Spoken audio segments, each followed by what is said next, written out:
তোমার ঘরের মেঝেতে কয়েক ফোঁটা চিনি পড়ে আছে। একসময় দেখতে পেলে পিঁপড়া এসে গেছে। তোমাদের রান্নাঘরের তাকে বয়ামে চিনি রাখা আছে।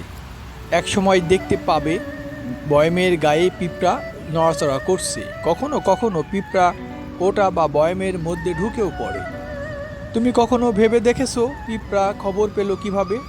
সে কোথায় চিনি আছে, পিঁপড়াকে কে খবর দিল, কোথা থেকে খাদ্য আছে জানলো কিভাবে? বিজ্ঞানীরা বলেন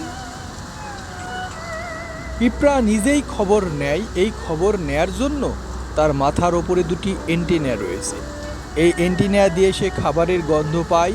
পিঁপড়ার কিন্তু নাক নেই। এই অ্যান্টেনা দুটি তাকে খাবারের অবস্থান শনাক্ত করিয়ে দেয়। দুটি অ্যান্টেনা থাকায় সে শুধু খাবারের গন্ধ পায় তাই নয়, খাবারটা কোথায় আছে তার অবস্থানও বুঝে নিতে পারে। এখন এক পিঁপড়া কি আরেক পিঁপড়াকে বলে যে চলো এই জায়গায় খাবার আছে? পিঁপড়া কি কথা বলতে পারে? না, পিঁপড়া কথা বলতে পারে না। তবে এক ধরনের রাসায়নিক তারা শরীর থেকে নিঃসরণ করে। তার গন্ধে এক পিঁপড়া আরেক পিঁপড়ার কাছ থেকে জানতে পারে খাবারের সন্ধান পাওয়া গেছে। এই কেমিক্যালকে বলে ফেরোমোনস। মজার ব্যাপার হলো পিঁপড়া যখন খাবার খুঁজতে যায় তখন তার লাইন সোজা হয় না, সে এদিক ওদিক গিয়ে খাবারটা খোঁজে। ফলে যাওয়ার সময় লাইন হয় আঁকাবাঁকা, ফেরার সময় সে সোজা লাইনে খাবার বহন করে আবার নিয়ে আসে।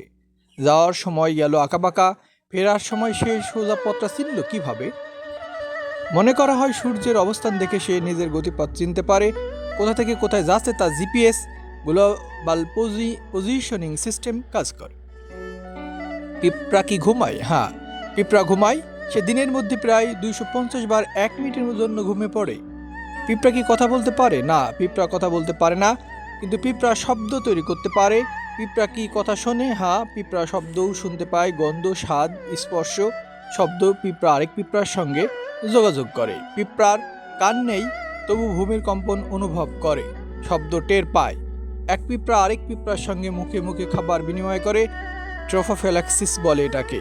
এটাও তাদের কথা বলা বা যোগাযোগ করার পদ্ধতি।